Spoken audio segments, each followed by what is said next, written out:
औज़ुबिल्लाहिमिनश्शैतानिर्रजीम बिस्मिल्लाहिर्रहमानिर्रहीम। मैं हूं आपका मेज़बान मोहम्मद मुनीर। जैसा कि आप जानते हैं कि मैं कोई ना कोई इंग्लिश का टॉपिक लेके आता हूं, तो आज मैं इंग्लिश ग्रामर पे ही बात कर रहे हैं, लेकिन आज जो बेसिकली हम टेंसेस के ऊपर बात शुरू कर रहे हैं, यानी टेंसेस का आगाज़ करने जा रहे हैं। सबसे पहला जो टेंस है प्रेजेंट टेंस है, और प्रेजेंट टेंस के अंदर आज हम बात करेंगे प्रेजेंट इंडेफिनिट टेंस की। चूँकि ग्रामेटिकली चीज़ों में हमने प्रपोजिशंस भी कर ली और भी बहुत सारे use of has, have, had और इसी तरह से यूज़ ऑफ कैन और कुड भी किया, यानी मॉडल वर्ब्स किए। तो आज जो है बेसिकली मैं आगाज़ करने जा रहा हूँ टेंसेस का। तो टेंसेस में सबसे जो पहला टेंस है वो प्रेजेंट इंडेफिनिट टेंस है, उसके ऊपर हम बात करेंगे।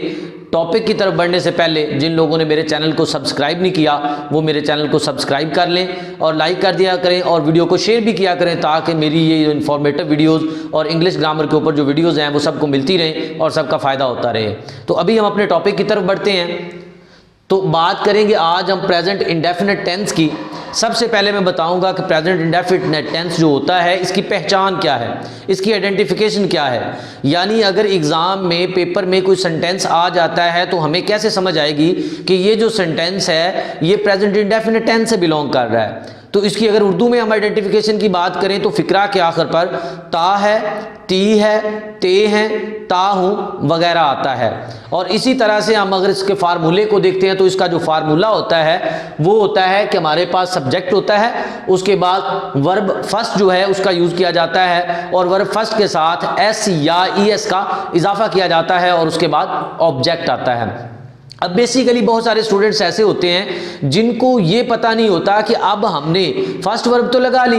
उसके साथ हम एस या ई एस का इजाफा भी हमें पता है कि हम कैसे करेंगे, लेकिन बाज़ औक़ात स्टूडेंट्स को इस चीज़ का पता नहीं होता कि हमने फर्स्ट वर्ब के साथ एस का इजाफा कब करना है और किसके साथ करना है और ई एस का इजाफा कहाँ पे करना है। तो उसमें मैं अगर बताऊँ तो हमारे पास यानी फर्स्ट फॉर्म ऑफ वर्ब जब हम लगाते हैं ये तो हमें पता है कि एस या एस जो है वो ही, शी, इट या सिंगुलर नाउन आ जाएगा, तो उसके साथ हमने एस या ई एस लगाना है। लेकिन यहाँ पे ये बात क्लियर नहीं हुई कि हमने एस कहाँ पे लगाना है और ई एस कहाँ पे लगाना है। तो बेटा यहाँ पे सिंपल सा लॉजिक है, सिंपल सी बात है कि फर्स्ट वर्ब के साथ एस या एस का इजाफा होना है जब ही, शी, इट या सिंगुलर नाउन आएगा, लेकिन हमने बाद में एस किसके साथ लगाना है या ई एस किसके साथ लगाना है वो भी मैं आपको बताता हूँ। तो अगर तो आपका जो वर्ब है जो आप यूज कर रहे हैं उसका एंड जो है वो किस लेटर पे हो रहा है, इट्स मीन कि वो सी एच पे हो रहा है या आपके पास एक्स पे हो रहा है या आपका एस एच पे हो रहा है या आपका जी पे हो रहा है या आपका एंड जो है उस लेटर का ओ पे हो रहा है। तो ऐसे तमाम verbs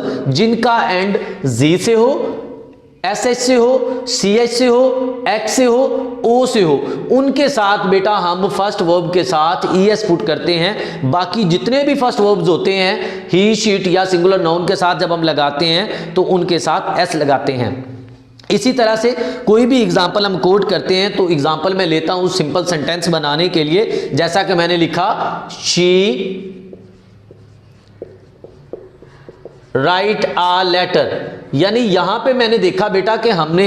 she write a letter लिखा, लेकिन अगर हम रूल को देखते हैं तो रूल के अकॉर्डिंग जब first form of verb use होती है और ही और शी या इट का यूज किया जाता है या सिंगुलर नाउन का यूज किया जाता है तो हम उसके साथ एस का इजाफा करते हैं या ई एस का इजाफा करते हैं। तो जैसा कि मैंने आपको बताया कि ई एस जो है अगर तो आपका वर्ब जो है उसका एंड जी से हो रहा है, एस एच से हो रहा है, सी एच से हो रहा है या एक्स से हो रहा है या ओ से हो रहा है तो आपने ई एस लगाना है। अगर तो उसका एंड जो है वो इनके अलावा किसी भी लेटर से हो रहा है तो आपने एस पुट करना है। तो हमने देखा कि जो हमने राइट लिखा है इसका एंड ई से हो रहा है, जो कि इन लेटर में से कोई भी लेटर नहीं है, तो इसका मतलब ये हुआ कि हमने यहाँ पे एस पुट करना है। तो ये आपको बात जो है वो समझ आ गई होगी कि हमने एस या ई एस का इजाफा जो है वो कैसे करना है, कहाँ पे हमने एस को पुट करना है, कहाँ पे हमने ई एस को पुट करना है। इसी तरह जब हम नेगेटिव सेंटेंसेस बनाते हैं इसी टेंस के यानी प्रेजेंट इंडेफिनिट टेंस के, तो उसका फार्मूला हमारे पास ये होता है कि आपने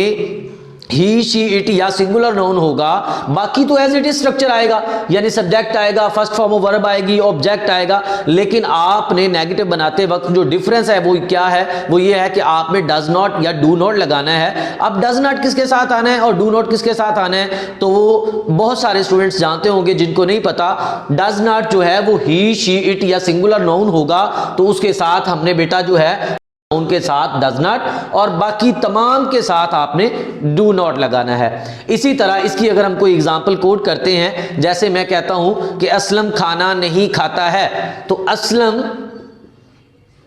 अब हमने देखा कि असलम जो है वो सिंगुलर नाउन है, तो अब हमने डू नॉट नहीं लगाना, हमने क्या लगाना है, डज नॉट लगाना है। तो नेगेटिव बनाते वक्त हम लिखेंगे असलम डज नॉट, और बाकी क्या लगाना है, उसके बाद हमने फार्मूले में देखा फर्स्ट वर्ब लगानी है, तो डज नॉट ईट मील,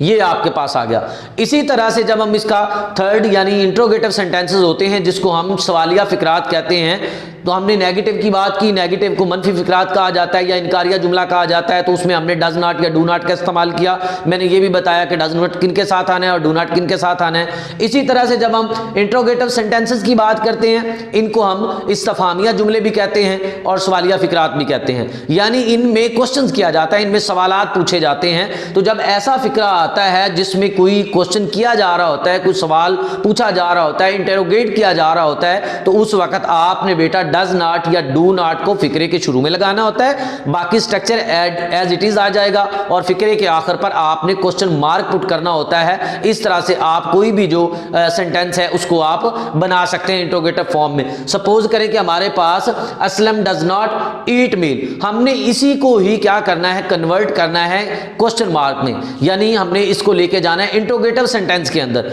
तो हमने इसके साथ क्या करना है कि सबसे पहले जो हमारे पास डज लगा हुआ है, मैंने आपको इसके अकॉर्डिंग टू फार्मूला बताया कि हमने डज या डू को फिक्रे के शुरू में लेके जाना है, तो हम डज को शुरू में ले जाएंगे, तो हम लिखेंगे डज असलम, डज असलम, आगे उसी तरह से बाकी स्ट्रक्चर आपने चेंज नहीं करना होता, डज असलम नॉट ईट मील, यानी आपने देखा बेटा कोई भी चेंज नहीं है और फिक्रे के आखिर में आपने बेटा क्वेश्चन मार्क पुट कर देना होता है। तो उम्मीद करता हूं कि ये आज का जो पहला टेंस था, जो प्रेजेंट इंडेफिनिट टेंस था, उसका आपको सिंपल सेंटेंस बनाना भी आ गया होगा, इसी तरह नेगेटिव बनाना भी आ गया होगा, और जो है आपके पास इंट्रोगेटिव सेंटेंसेस हैं वो किस तरह से बनाए जाते हैं उस फार्मूले की भी समझ आ गई होगी। तो ऐसी मेरी बहुत सारी वीडियोज़ को देखने के लिए मेरे चैनल को लाइक करें, सब्सक्राइब करें, ताकि मेरी आने वाली जितनी भी वीडियोज़ हैं वो आपको मिलती रहें। अल्लाह हाफिज़।